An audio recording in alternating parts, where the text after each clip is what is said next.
You're listening to the Life Purpose Advisor podcast, episode 44. It's hard to feel like you can explore in college anymore because every time you're exploring or taking a class that's really interesting to you but it's not on the checklist of things that you have to take to get out of there, you feel like it could be a waste of money or add additional time or add additional debt. You're listening to the Life Purpose Advisor podcast. Life purpose, spirituality, higher calling, personal growth, meaningful life. We ask the deep questions about living a balanced life of meaning, purpose, and joy. Passion, know thyself, be mindful, spiritual practice, aha moments, life lessons, balance.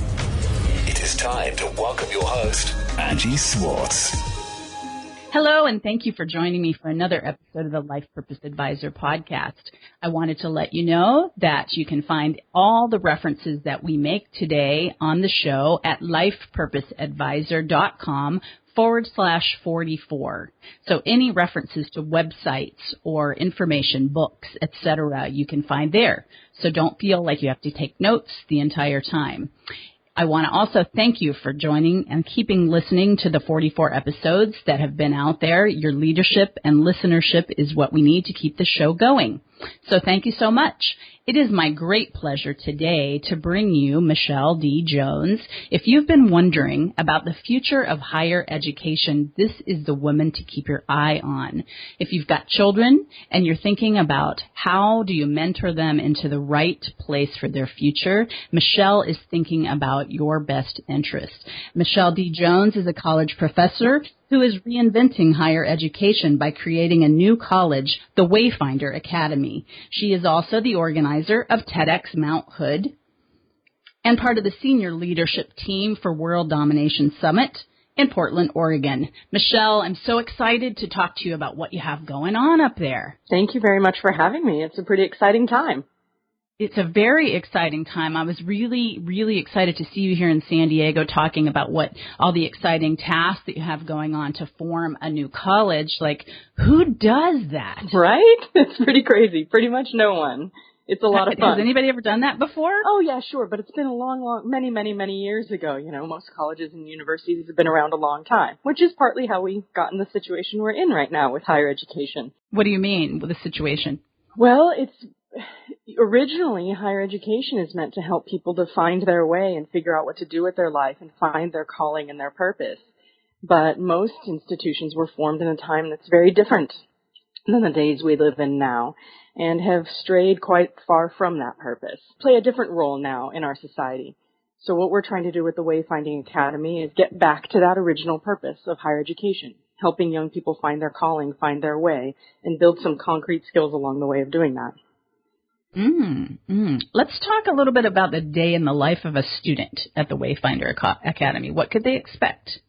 Gosh, we hope that it will be different every day to some extent because they'll be having conversations and experiences that vary from day to day based on their interests and based on them following leads and following paths that they've set out on a journey on. So we will have a on-ground location here in Portland, Oregon.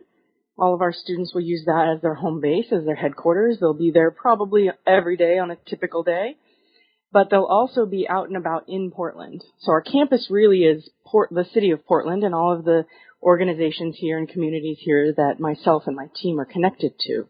So every day a student would probably come in and check in with the team at our headquarters, but also be out in the city working at an internship or doing a job shadow or a one-week job or an apprenticeship or taking workshops around town, working with their mentor and exploring the things that they think they want to do.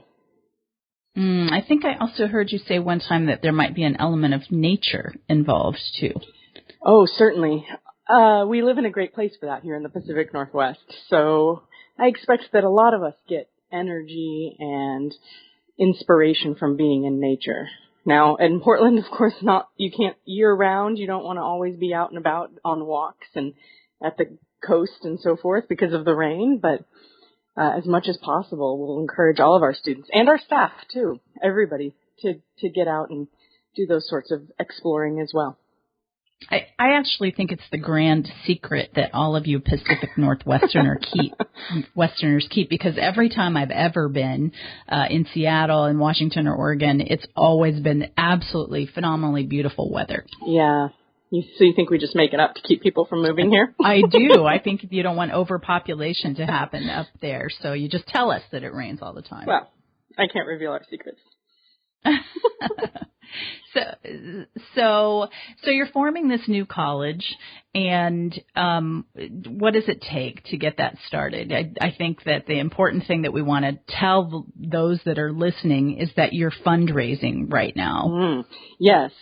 So it turns out it takes a lot to start a college, and to some extent we're learning as we go, and because what we're starting is not a traditional style of college. We're starting a different kind of college, one that's much more focused on this finding your way and finding your calling and having experiences in the community. So we're approaching it as, and we're a nonprofit organization. So we're simultaneously starting a college and a nonprofit organization and a startup business, all essentially at the same time. So one of the decisions we had to make early on as a team, so part of what it takes is having a really, really good team, which I've been fortunate enough to be able to assemble mostly through the things you mentioned in your introduction. A lot of the folks on our team, almost all of them, are people I've worked with for years through TEDxMtHood or through the World Domination Summit. So I've been able to sort of collect people over the years, and we've been working on this for about a year now, getting started. And one of the decisions we made early on was, how do we get the initial funding to do our startup year, essentially? The year, we're calling it year 0, between now and a year from now when students are enrolled and paying tuition. And we have those kinds of revenue streams as well. And we ended up making the decision that we would start with a crowdfunding campaign, because we want to be a community college with the emphasis on community. So not only sending students out into the community, but also bringing the community into our Wayfinding Academy headquarters space and being supported by the community. We had a couple big investors and start that way, and we strategically and intentionally chose not to, and instead launched an Indiegogo campaign about mid-July, and by the time this is airing, we'll be in just our final days of that Indiegogo campaign, and we're raising $200,000 for our startup year. That's a real actual estimate of what we think it will cost us to get going for our first year, to get some of the volunteers who've been spending the last year dedicating their time to this into paid staff positions, to get into a building so that we can start creating that learning community space, to file some of the paperwork with the state of Oregon. The Oregon Higher Education Coordinating Commission gets to give us a stamp of approval to let us grant degrees, and there's a application fee for that, application for accreditation. So some of it's paperwork, some of it's hiring people, some of it's getting a building. But that $200,000 budget is an actual number based on our budget estimates we gave to the IRS. So right now we're running that crowdfunding campaign to friend raise and to fundraise, to find the people who want to support this and be part of this, not only as financial supporters, which is great, but also as our community going forward. Right. I remember you talking about the money is important, but so is the number of people that show interest in this idea and concept for moving forward. So I'm sure you would love donors that come and pledge $50,000, but if you're listening and you only have $20 to pledge, that's a really valuable and welcomed pledge as well, correct? Absolutely. Absolutely. Indiegogo limits us. The most any donor can give at a time is $10,000, which is convenient for us because that's also what our tuition will cost for a year at the Wayfinding Academy. So if somebody has $10,000 and wants to give it, they can form a scholarship for a student for one of our first 3 cohorts of students. But the $20 gifts, also incredibly important. We're trying to get our donor count, like the number of contributors to our campaign, as high as we can, because we do really want to form community and find the people out there in the world who want to support this and be part of this. And it's not very often that you get to be part of, a brand new educational endeavor like this. That's not only just a fun little program that's starting up, but that's also trying to nudge some change in the whole higher education model in general. So it's a pretty exciting time. So yes, $20 is just as welcome as $10,000. We'd love them both. Perfect. I love that. You gave a lot of really rich information in a short period of time. Let's go back a little and talk about your team. I know that you mentioned you have a sizable team now that have been working with you for about a year for free. And I think I remember a statistic that you told me before about the level of education behind the people that are working with you. Yeah, well, and I'll rephrase just slightly, maybe not the level of education, but the experience, the amount of experience they have in education, in higher education, is what makes the team pretty interesting. We have about 20 folks, both, we have a board of directors and a staff or team who are doing the day-to-day on the ground stuff. And so we have about 20 people total in those two groups combined. And as a whole, we have over 100 years of teaching experience. So on our faculty side, we've got the folks who have the fancy terminal degrees that the accrediting bodies in the state of Oregon wants us to have. So we have all of that, which gives us a unique advantage. So I've been teaching for 15 years as a college professor, and one of my colleagues, he's entering his 40th year as a professor. So, and we've got a bunch of other people who've been teaching also for a decade or so, who are on our faculty. We also have our staff members have been working in higher education for a while, and they've done things like college admissions counseling and residence life and various things for student services. So one of the things that makes our team unique in what we're doing is we've seen over the past 10 years or more this trend in higher education and seeing the students' concerns up close and personal. I see it every day in the classroom and when students come to my office, and the rest of my team gets to see it as they work with students at trying to make a good decision on choosing a major or navigating what it's like to be in college. So we've been feeling this pressure for a long time, all of us individually, and of wanting to make this system better, wanting it to do a better job of helping young people find that purpose and find that calling. And thankfully, we all found each other and said, let's do this thing together. We also then recruited a couple of people who have had good experience and success starting their own nonprofit organizations here in Portland, educational ones, social change organizations, because we need that end of the expertise spectrum as well, because we're not only starting a college, we're also trying to start a bit of a social change movement in the way we think about higher education and what its role should be. Mm-hmm. Now, you yourself are classically trained and you have a Ph.D. behind your name. How was your experience in the educational system? Yes, it's true. I do have those fancy letters after my name. My own experience was pretty good, and I think that's true for a lot of us. I got to go to a small private liberal arts college,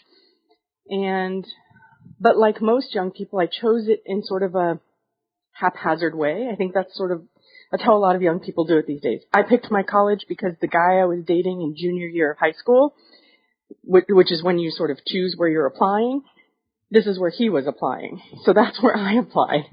So I didn't choose it with any great intention. And it would be nice if I could go back.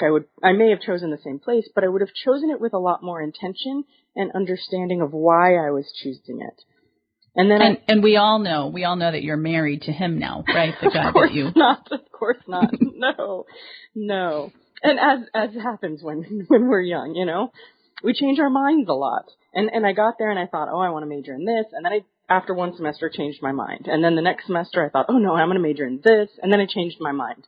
And so I spent the first couple of years in college, as many of us do, changing my mind about majors and having to navigate the system of checkboxes and credits and adding this up and adding that up and subtracting this. And I ended up majoring in something because I already had a few credits in that, and I thought, I can't start over again. I don't have time to start over again. So I'm just going to major in this because it's my fastest way to get to the end. And I don't know that that's the best route for us. And so to be clear, the Wayfinding Academy isn't a 4-year college to replace that type of college experience. What we're creating is a 2-year community college type of experience where you come before you make that decision, figure out what you want to do, figure out why you want to do it, and then figure out what the best next steps are for that path. So if I had that experience, I would have been able to answer those questions first and then go into, if I wanted to, because based on what I wanted to do, then go into the 4-year college experience with a lot more intention and information. And I wouldn't have had to change my major a bunch of times and spend extra time in college. And I was fortunate that my parents had saved up since I was a young child to pay for my college. But even parents who do that now struggle because the cost of higher education has gotten so exorbitant. So it's hard to know, it's hard to feel like you can explore in college anymore, because every time you're exploring or taking a class that's really interesting to you, but it's not on the, checklist of things that you have to take to get out of there, you feel like it could be a waste of money or add additional time or add additional debt. So what Wayfinding is trying to do is help you answer those questions before you get into that, so that you have intention and you have information, and you probably choose a better place to be, or you choose your place to be better than I did, where you're just like, oh, this boy that you date, like in high school, you date someone for like a couple months, and it happens to be the time you're applying to college, right? And it's true love. Oh, always. A friend of mine was telling me recently that she chose her college because the brochure they mailed her had a frog on it, and she loves frogs. So that's where she ended up going to college. So, we're hoping to make a little bit of a shift in the way that those decisions are made. It's a big deal. And the work that I do at Life Purpose Advisor, I have these conversations with adults all the time that have made the choices that you're talking about and degreed in a certain area and worked in that area, and feel an obligation to continue on that path, but not really realizing that it doesn't make them happy until they're asked or something falls apart in their life. And that's 25 years or 20 years down the path from where you're talking about interacting with these teenagers, I guess they would be. So it's a really life-altering option that you're trying to offer out there. To speak about my own experience, I'm like you. I changed my major. I went to a school because they were very well known for journalism. Changed my major 4 times and ended up majoring in accounting because it was easy for me, and I got A's, and it was easy for me to navigate special programs because of my communication and my journalistic type skills. And I had a great career in that area, but my passion was always in this area, and here I am back there again. But I tell that story because of what you're talking about. There was really no one there to mentor me, saying that it's okay to follow those things, and here are tools to help you get to where your heart really is taking you, so to speak. Yeah, exactly. And so if you were at that phase of your life where you're trying to make that decision and you were to come to us at the Wayfinding Academy, we would provide you with the opportunities to explore hands-on these journalistic the interests that you had, so that you could test them out and see where to go from there. And you might have found out potentially that you didn't have to go to a 4-year college and invest the time and the energy and the money and maybe getting into the debt to do such a thing. And you could have just started doing what you wanted to do immediately. Maybe when you and I were college age, we couldn't have started podcasts and the technology didn't exist, but it does now. And so young people could if they wanted to do so, could go straight into that. The gatekeeper system sort of is bypassable these days, I suppose you'd say. Certainly a different landscape. Absolutely. Well, in the future, when the San Diego campus of the Wayfinder Academy is open, I'd be happy to be helping youth in this area figure that out That sooner. would be perfect, yes. So there's a lot of us here in this community that can't wait to support you there. Let's talk a little bit more about social change. Yeah. So how does one go about that? Obviously, you're taking the beginning steps of social change in education, but this is a big elephant in the room that you're trying to talk about. Yeah, and so you start with small steps, and you start with good people, and you start with finding the community of folks who share in your passion to make some change in that area. And we're lucky because right now the time is right to do this. There are lots of people talking about this, lots of people talking about the issues that we have in our higher education system and how it's broken. Many people are talking about it from a financial perspective and in the impact on the economy, but a lot of people are also just talking about it from their experience of having been in that system, either as students or as faculty or as staff. And so us finding those community members who share this passion is our first step. So that's what we're doing now. And getting that conversation going and also having there be a piece of a solution. I don't think the Wayfinding Academy is going to fix this broader problem, but I think it's one piece of a solution that we can all rally around, that we can use as a springboard to other things. One thing that I've had to personally learn in the past year, so as you mentioned in your introduction, I do a lot of things. I currently am a professor, which I'm retiring from that position, but I'm a professor at a traditional university here in Portland, and I organize TEDx, and I do the World Domination Summit, and I'm also involved in a few other nonprofit organizations here in town. And one thing that I've learned from a personal perspective is that if you're going to try to make a shift in social norms, you have to be single-mindedly focused. So one thing I've had to do to prepare for this, and some of my team members are doing it as well, is stopping doing all the other things and shift your energies to all be directed in the single direction. I went on a spring break trip with a colleague of mine and 7 students where we did a tour for a little over a week in the South and studied the civil rights movement. And we went and visited Selma at the 50th anniversary and Birmingham and Atlanta and Montgomery and Memphis and all these places. And one thing I personally learned, I think that was, I know you like to talk about aha moments and where these things appear in our lives. And for me, that was one of them, was realizing that the people who were dedicated to the civil rights movement 50 years ago and before, they were single-mindedly focused. They spent all of their energies and all of their time making sure that this thing that they believed deeply in was moving forward. And sometimes it moved forward quickly, and sometimes it moved forward slowly, and they had to be patient and watch where the opportunities came for them to make those changes. So I think we're at the very, very beginning of that phase, but there's a lot happening in this world of changing higher education. So it's a matter of being patient and finding our place in that. Very astute correlation. And I guess one of the points is also that it was always moving, right? Whether it was fast or slow, it was moving. Yes. And so will yours be moving? And it looks different at various points in time. I mean, any type of social change movement, we particularly trace the path of Martin Luther King Jr. in our tour that we did. And you'd see him sometimes working in the realm of education, and sometimes in voting rights, and sometimes in union rights, and sometimes in workers' rights. And you'd see what he was focused on change, but the overall mission was always the same. And that was interesting to observe as well, that it looked different. When you take one slice of it, it looks slightly different.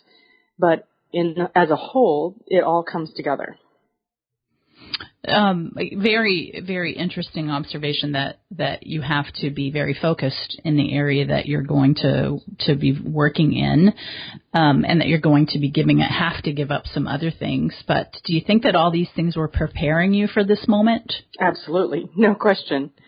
Yeah. Not only in the concrete way of this is how I found the team that I'm working with to get this going, but also in the people that I've met and the conversations that I've had, the very strange skill sets that I naturally accumulated over the years of doing these various things are coming in helpful now, right?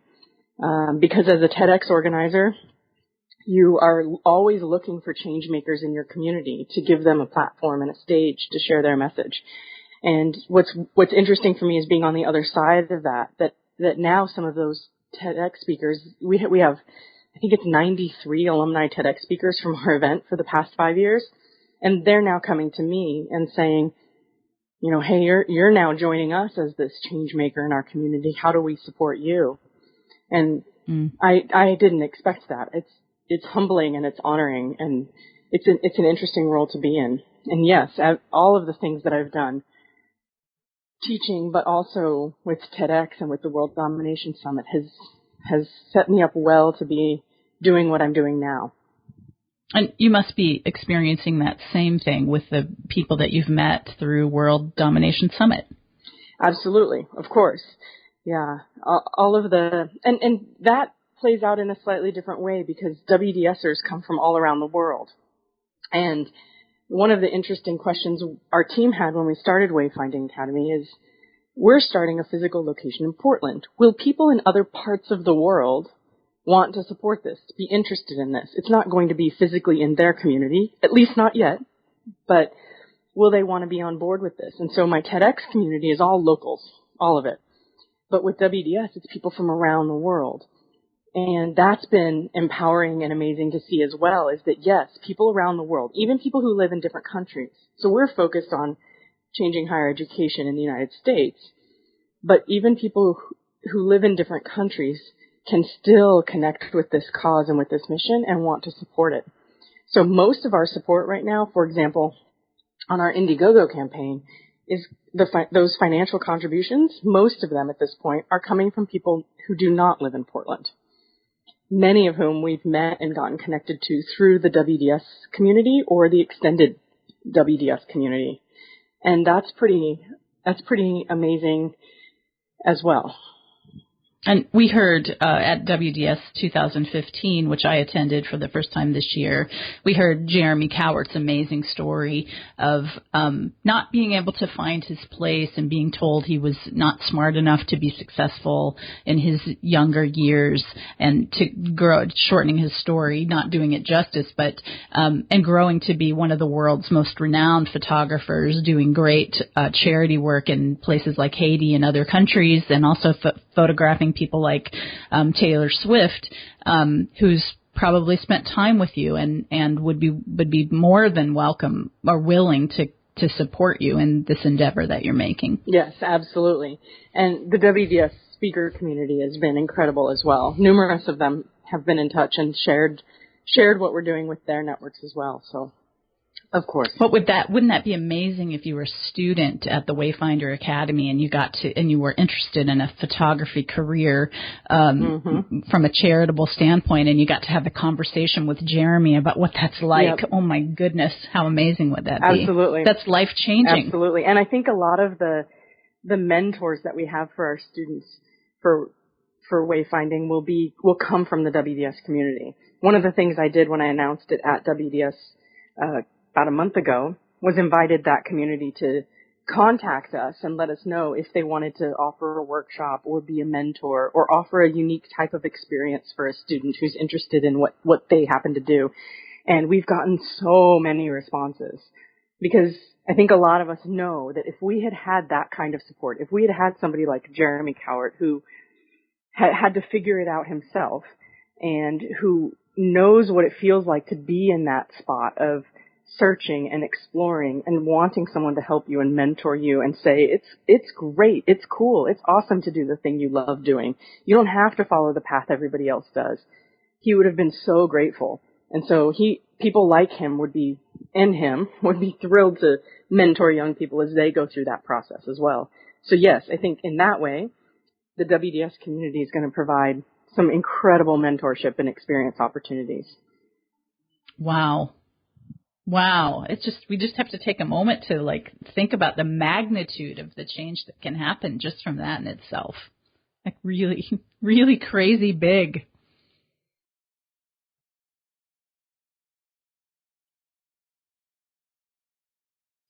So are you still there, Michelle?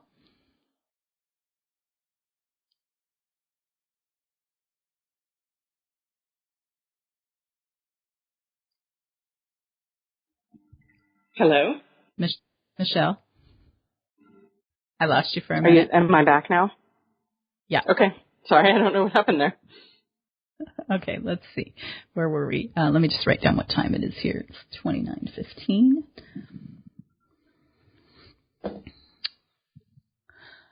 Okay, so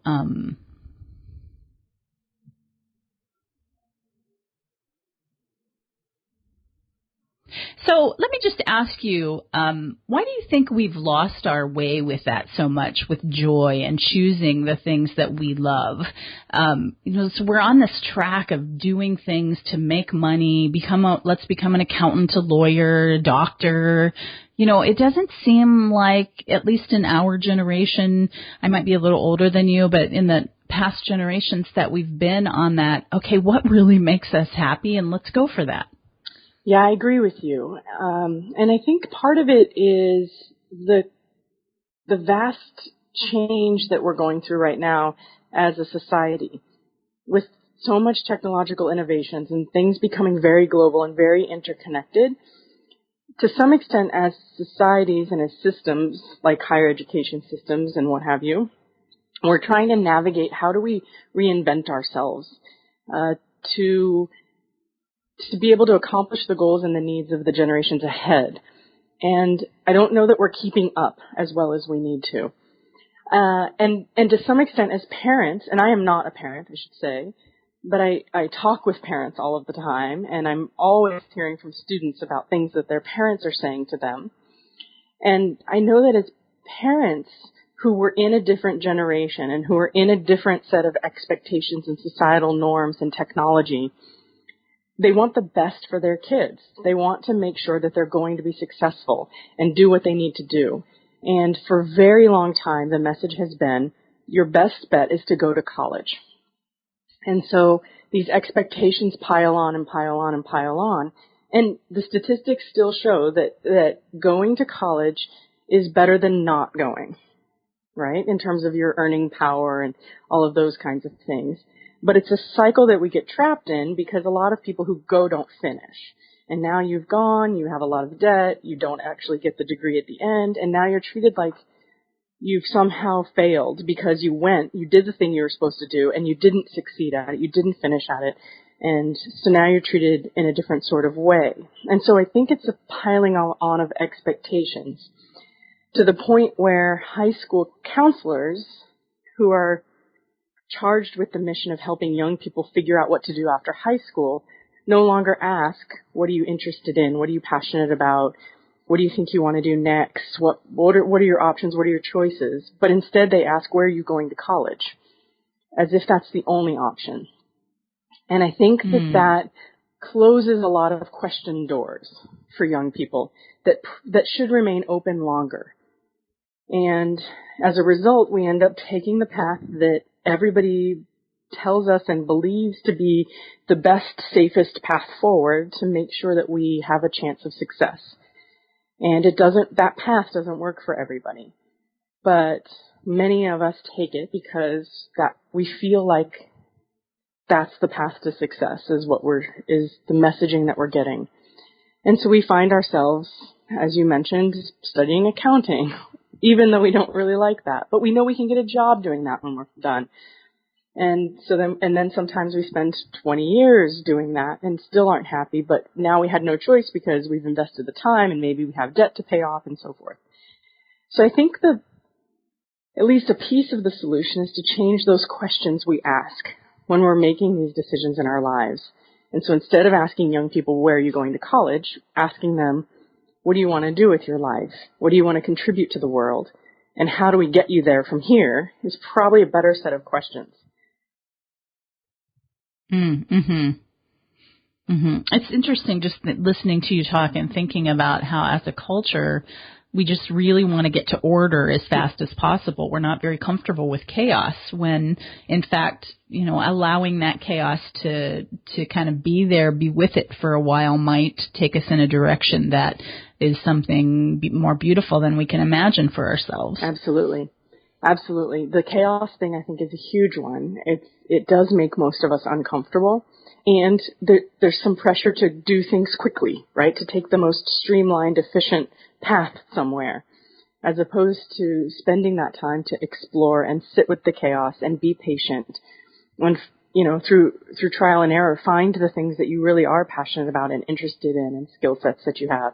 So I think it's both. I absolutely agree with you with this chaos, the intolerance of chaos, but also the desire for efficiency and effectiveness, and how do you get there as quickly as possible? Mm-hmm. Mm-hmm. Quickly get where as quickly as possible, right? Like we're all trying to get somewhere, right. but we don't know where we're trying to get. So a very, very interesting things to ponder. I'd love to have you come back on a year after you're into having students there, and then we can talk about that again to see if they're all trying to get there as fast as possible. But let's talk about you a little bit. Do you know what your life purpose is? I do. This is it. This is my life purpose. And to some extent, I've known this for quite a while. One of the activities that I do in the class that I've been teaching for about a decade, which will now be the foundation of the Wayfinding, is we do an activity where we ask 5 whys. So students and I do it with them, where we take something that we are passionate about or interested in, and we dig deep and ask why, and then why again, and why again, and why again. And we come out the other side with sort of a personal vision, mission statement for our lives that starts something like, the world would be a better place if. And a few years back, as I went through this, I came out the other end with a statement of that the world would be a better place if everyone had the opportunity to find their way early in life or later in life when that comes up for them, and make some intentional choices about what the best path forward for them is. And because of the thing I've chosen to do with my life, the place where I can have the most impact is on this higher education system. It's the system I'm most familiar with. I understand what works about it and what doesn't work about it. And I know where the leverage points are that we can use to change it. So what I'm doing now, is my life purpose. And it took a lot of years and a lot of just sitting with it and thinking about it and having a lot of conversations and letting that pressure build up to feeling like, all right, I've got to finally do something about this. And I tried for many years to change it from within the system, and I'm convinced it can't be done. I mean, I can teach my 4 classes, grade, no tests, and we have these kinds of conversations, but the system isn't changing. And each institution where I've taught, that's not going to change either. So I've concluded that the only way to do it is to get outside of it and to build an alternative. Mm-hmm. Mm-hmm. Did you ever have any experiences young in your life that you think pointed to this? Anything that was very difficult for you to deal with that might have been the first inkling that you were going to head in this direction? Wow, that's a great question. The first ones that I remember were starting towards the end of college and into the beginning of my graduate school opportunity. I am one of those people who tried to get there the fastest, right? The quickest I could get. What's the shortest route to get to where I want to get to? And it was when I was about a junior in college, I realized I think I want to be a professor. I think I want to teach. And I happened to be fortunate enough to stumble upon a mentor who helped me figure out what the next steps with that were. Had I not met him, I don't know that I would have ever figured it out of how do I get to where I was trying to go. And he helped me understand, okay, well, you have to get a Ph.D. and you have to do this. And so I got into the program that I thought would take me the quickest amount of time, the shortest amount of time to get to that final goal of having a Ph.D. and being able to start teaching. And actually, you can start teaching when you have a master's degree. So as soon as I had that, I started teaching. And so I found the quickest path there. And it was right around then that I started having the inkling that the system wasn't what I thought it was going to be. You know, I had known for a number of years I wanted to get into this role. And then as soon as I got into this role, I thought, oh, wow, this is not quite what I thought the role was. Now, I loved it. Don't get me wrong.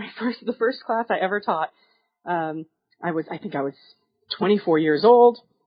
And it was a nighttime community college class called Principles of Supervision. And I'm 24. The average age of the students in my class was in their mid-40s. These were people who'd been working careers for decades, and most of them who hadn't gone to college, and they wanted to get a promotion to the next level of management. And their bosses told them, if you want this promotion, you have to go get this certificate in supervising people from this community college type thing. So those were my students. And I loved teaching so deeply in this first experience. But I think what let me love it was the fact that I walked in knowing I am not the expert in this room, right? These people know how to work with people and manage people and supervise people. I know what the literature says, and I know what the theories say. So my first approach with that class was to say, hey, we're in this together. We're going to learn from each other. I'll bring to you what the theories say. I'll be like, okay, so here's what I've learned, and you break that down. You tell me why that's not going to work. You tell me what your experiences say. And we really created a community of learners, and I never looked back. That's always how I've taught ever since. And it was in those moments where you walk into this role thinking, okay, I'm supposed to be the expert, and I'm supposed to tell them everything, and they're just supposed to repeat back to me what I've told them to show that they understand it. And I realized immediately that that's not how it should work. It's not the most effective way. And I've never done it that way. And I'm thankful for that. But over the years, that pressure built of, if I know this, surely my colleagues know this. And how do we do something different and create that opportunity for students to thrive? So I guess that there were challenges like that along the way of getting into a role and feeling shocked that it wasn't what I thought it was supposed to be. Right. Amazing. I couldn't agree more about teaching with community, and also being perplexed about why there's not more of that. Do you think that there is a spiritual component to what you're doing, or are you guided to do this? What are your beliefs around that? Yeah, And I know another question you like to ask in your program is about tools or resources or things that have influenced you along the way. One thing I remember very vividly is when I was in my first, so in the realm of higher education, what you're supposed to do is get hired on in a tenure track position and work your way up to getting tenure. And then once you've got tenure, you've got a job for life and you can stay there forever and do all these things. So early on in my career, I was like, yes, I'm going to be the good person and do that path. And so the first time I had a job as a tenure track faculty member at a college, I was a couple of years into that, and I was feeling this pressure. And a colleague of mine and I had a lot of conversations about it, and we created a seminar, like an experimental 1-credit seminar that met once a week at nights. We had dinner with the students. There were about 8 or 10 students in it. And we called it We Don't Need No Education. And we were exploring the question of, if you could design your own college, what would it look like? And that, I still have the notes from that class, and I carry them around with me because I feel like that was a pivotal moment for me. And one of the books that we read as part of that exploration was Paulo Coelho's The Alchemist. And I hadn't read it.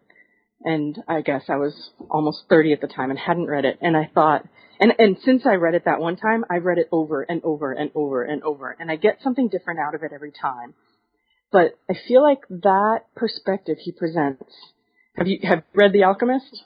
Yes, absolutely. Right. I feel like that spiritual perspective that he presents there comes the closest to capturing how I feel. This idea that when you're doing your life's purpose, when you're doing the work you're meant to be doing, the universe conspires to help you do it.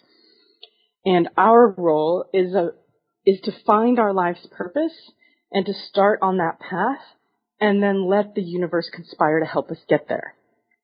So that became, at the time, and I'm not always on that path, and there have been times when I'm off of it, and I can feel that, and I have to spend some time reflecting and meditating on that and figure out how to get back onto the path that I'm meant to be on, where I can feel that energy of the universe helping me on it. Right now, there is no question the universe is conspiring to help me do this. I'm definitely doing what I'm meant to be doing. But every year, I take some sort of retreat and spend time thinking about just making sure that I'm thinking about whether I'm on that path, if any adjustments need to be made, which is do I need to slightly go left or slightly go right as I go forward into the future. Usually for me, for the past 3 years, that's been taking a few weeks and walking the Camino de Santiago in Spain, which Paulo Coelho also wrote a book about. And but sometimes it's the silent solo meditation retreat in New Mexico. But for me, there's a lot of value in taking that break where my only task during that time is to reflect and think about, am I letting the universe help me and conspire with me to do the work I'm meant to do? And what would the world be like if everyone did that? So, right. Since you mentioned it, you have to tell us what was it like to walk the Camino de Santiago, and did you do that alone? No, I haven't done it alone. It is the best thing that I've ever done, I think. And the way I started doing it is probably says a lot about my teaching style and what the Wayfinding Academy will be like for students. I did it the first time because a student here at Concordia University, where I've been teaching for 5 years in Portland, he wanted to create an experience to offer for students who wanted to do something along these lines, who wanted to have sort of an epic journey and an intentional travel experience. And most universities will let faculty members create courses like this if they want to. And he said, will you help me make something like this for us? And then we can offer it to as many students who want to go. And I said, yeah, sure. What have you got in mind? And he said, well, I'm thinking the 7 wonders of the world. And I said, wow, I don't know how you do that in one trip. They're like all over the place. So I said, let's keep thinking. And he, at the time, this movie called The Way with Martin Sheen came out, and he watched it, the student watched it. And he came to me the next day and he says, Michelle, let's do this. And I had never heard of the Camino de Santiago. And I watched the movie and I said, sure, Gage, if this is what you want to do, let's do this. And the next thing we know, we'd pretty quickly put together a course and 8 students had signed up. And so we all went together on that first year and spent 2 weeks walking. And it was transformative for all of us. It was nice to do it together as well in a group. We had conversation partners, but we also had a really healthy respect for when each other needed just quiet walking alone time. And ever since, so the next year, students came and said, are you doing that again? Are you doing that again? And I said, oh gosh, I don't know. Should we do it again? And so we did, and now we've done it a 3rd time. And it's been a group thing every time, but it's a nice blend of being with the group and taking days on your own. And it's no longer just groups of students. It sometimes is students, it's sometimes colleagues, it's sometimes friends of mine or friends of friends who go. And the pace of life when you're living at a walking pace and you just have to worry about waking up in the morning, getting your things together and walking all day and getting there at night and resting and having good meals and good conversations. The pace of life is rejuvenating to spend a little bit of time every year or every so often doing something like that. And I definitely believe that the world would be a better place if everyone took that time to do something like that. It doesn't have to be the Camino de Santiago in Spain. It could be any number of things. But finding whatever that thing is for you would be extraordinarily helpful. And for Wayfinding, we plan to encourage every student and every staff member to take one term away from us and go and do something like this and find whatever that method is for them. Because once I stumbled upon that, this is something I can use for the rest of my life. Every time I'm feeling pressure, every time I'm feeling like I need to take that time to reflect on things. Not that I always need to travel to the other side of the world and do a long walk, but whatever those lessons are that I've learned from doing that, I can carry with me. And I think everyone should have that kind of tool in their toolkit of what it is for them that regrounds them. Great stories around that experience that you just talked about. You're bringing me back to a time that I read La Camino by Shirley MacLaine, talking about. Have you read that book? No, I haven't. By any chance? No. She talks about her experience walking La Camino. It's a very bizarre, in my words, a depiction of what she experienced during her journey. And you get to a point in the book where it's a pretty normal story about what it's like for her to be walking every day and what she experiences in her own thoughts. And then you get to a point in the book that says, there's a warning that says, after this point, this story, it becomes pretty bizarre, something like that. So if you're easily offended, don't read any further after this. So I was not expecting to see that page, but after you get there, you read about all the things that she imagined or experienced while she was walking there. So you might find it very interesting to read that. I'm going to have to read that. I wouldn't say that I had bizarre experiences, but we'll see. We'll see. I'll read that and find out. You will definitely agree that you didn't after you read this book if you haven't already, and maybe we'll talk again about that another time. But thanks for sharing about that. What a great thing. Is there, if somebody wants to take that trip with you, is there a way to do that? You know, I'm sure there is. We don't have a plan to do it. We don't plan to do it again this year because we usually go in May. And we're starting a college. And May is going to be one of our busiest months in terms of starting the college. So we're not sure that we're going to do it this year. That could always change. But yeah, of course, there's always opportunities. And you don't have to go with me. You can form your own group of friends or go on your own. Most people do it on their own or with one other person. And I think there's a lot of power in that experience as well. And I'd personally be curious to try it alone, right? That'd be interesting and very different for me. So if you're listening and you want to walk the Camino de Santiago, send me an email at Angie@LifePurposeAdvisor, and I will talk to Michelle, and we'll see if we can get her to go again soon. What a fun thing to do. So great tools. When you're not walking there, what do you do on a day-to-day basis to stay centered? Yeah, at the moment, because of this whole starting a college thing, I'm doing a terrible job of this. But usually, and when you're in the midst of a crowdfunding campaign, it's kind of a sprint, very long sprint while the campaign is going to make sure that you reach all the goals. So at the moment, I'm not doing well. What I usually do is walk.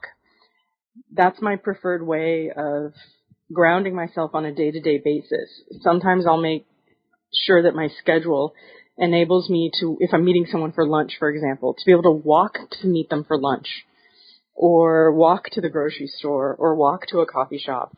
So I have it's sort of fulfilling an objective while also giving me that time and space and quietness to reflect. But another trick that I use that I stumbled upon a few years ago is that at least once a week, I try to have a day where I have nothing scheduled.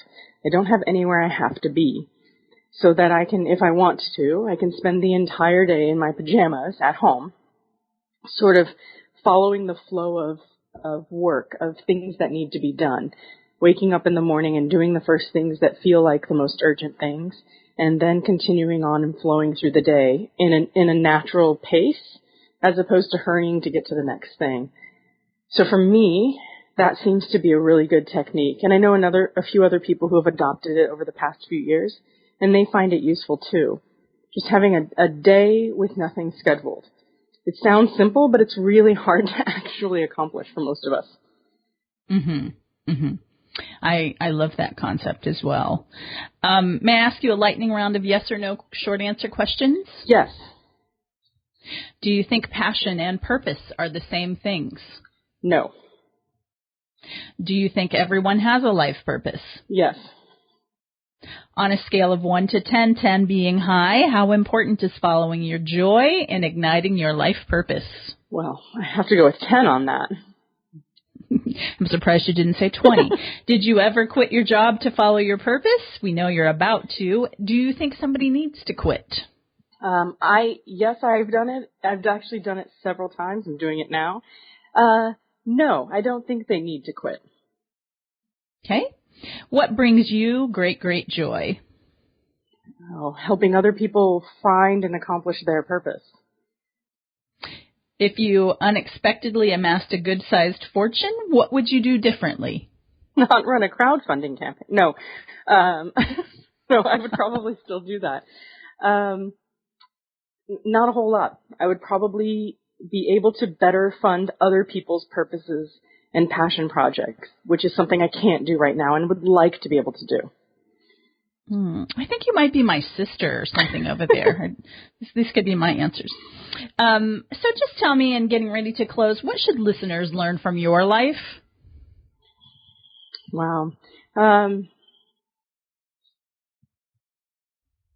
Probably that finding that courage to make the difficult decisions, if that means quitting something to do your purpose, for example, that it's always worth it and it always works out. It always works out. Great. Thank you for that. So now is the time in this show where we really want to ask you for money. And I don't know that Michelle was going to ask you, but I'm going to do it for her. I really believe in what she's doing and the effort that she's putting into trying to build this social change and bring a new light to education. So she's in the last couple days of raising money for the Wayfinding Academy. And as we mentioned earlier, if you have $20 to give, that's great. If you have $1,000 to give, that's great. If you have $10,000 to give, that's great as well. But at the end of a crowdfunding campaign, the last couple days are very important to reaching goals and raising visibility to someone's new initiative. So, Michelle, can you just tell everyone how they can find your campaign, please? Absolutely. You can get to our campaign, but also all other information about us by going to wayfindingacademy.org. And it'll take you initially directly to our crowdfunding campaign while that is still live. And another thing I want to mention, thank you for mentioning, there's a $1,000 donation level that I have a board member who's matching all the $1,000 gifts that we get in the final days. So if somebody gives at the $1,000 level, we'll match it. So that'll end up doubling, which is really valuable for us as well. That's a particularly interesting level. So wayfindingacademy.org will get you to all the information. Great. And so just say that again, wayfindingacademy.org. And I'm sure that you would be grateful for anyone out there if they would like your page on Facebook. Can you tell us what that is? Yes, we are facebook.com/wayfindingacademy. We're also on Twitter and all of those things. And from all of those places, you can join our email list. So one of the things we're trying very consciously to do is to keep the people who take that step of joining our email list involved in the conversation every step of the way. Not only with the crowdfunding campaign, but also with all the other things that we're doing. So, because those people who want to be on the email list are a bit more dedicated to our community than somebody who just says, "Oh, I'm going to follow along on Twitter and check in periodically," sort of thing. So, if you feel like you're one of those kinds of community members that you really want to be involved in this conversation as we go forward, then the email list is the way to do it. And you can get there through the website or through Facebook or through Indiegogo, all of those things. Okay, perfect. And I'm sure that you would love it if everyone would share the information that they've heard here today on all their social media outlets and talk to their friends about what you're trying to do and spread the word. Yes, please. And one more question for you. If someone's interested in the things that you mentioned before, teaching a class, being a mentor, offering a program, how do they let you know about that? The easiest way would be to email us. And our email address, we tried to keep it simple. And this goes directly to me and to one other member of our team right now. So one of us will get back to you pretty quickly. The easiest email address to use is hello@wayfindingacademy.org. hello@wayfindingacademy.org. Thank you for that. And I meant to ask you this earlier. Are you expecting to see other campuses around the U.S. someday? Well, didn't you already plan for us to have a San Diego one soon? I have that one planned. Yes, we do. A few of us here, but other than San Diego. Yes, that is our goal. Each campus will be fairly small because of the one-on-one handcrafted nature of this experience for students. We plan to only have to let each campus, each location grow to be up to about 150 to 200 students, and then we would start another location. We think, if all goes according to plan, that it'll take us about 5 years to get our first location up to that size here in Portland, and then we would open a second one, and then after a few years, a third one, and so forth. So that would be the ultimate goal if we're successful, and if it's still needed. If we're successful long-term in shifting our conversation about higher education so that young people are encouraged to spend this time in intentional thinking about what they want to do with their lives before entering college, then we wouldn't be needed anymore, perhaps. But until then, the goal would be to have this opportunity be as accessible to as many young people as possible, which means many locations and keeping the cost very low. How exciting. So if you're out there listening and you are a parent of a 10-year-old like me or a 12-year-old, wherever you're located, start thinking about how you can influence this process to grow faster so that you can have this closer to home. Because it's a great opportunity for our children to have a great exploration, get some college credits before they go to a bigger four-year university, if that's the path that they're on. So anything else, Michelle, that you want to say today that we've left out? No, I think this has been wonderful. Thank you so much, Angie, for the conversation and for weaving in this question of life purpose into this. I think it's very important. Oh, thank you for making the time. I know you are a very busy girl these days, and we look forward to watching your success and coming to visit the Wayfinding Academy. Thank you. You've been listening to the Life Purpose Advisor podcast with my guest today, Michelle Jones, and lots of exciting things about the Wayfinder Academy. If you'd like to work with me on finding your life purpose, you can talk to me on Facebook at facebook.com/lifepurposeadvisor or send me an email at Angie@lifepurposeadvisor.com, and I'll get right back to you. Again, you can find everything that we talked about today in our show notes at Michelle's page at lifepurposeadvisor.com/44. So that's lifepurposeadvisor.com/44. And we will see you next time.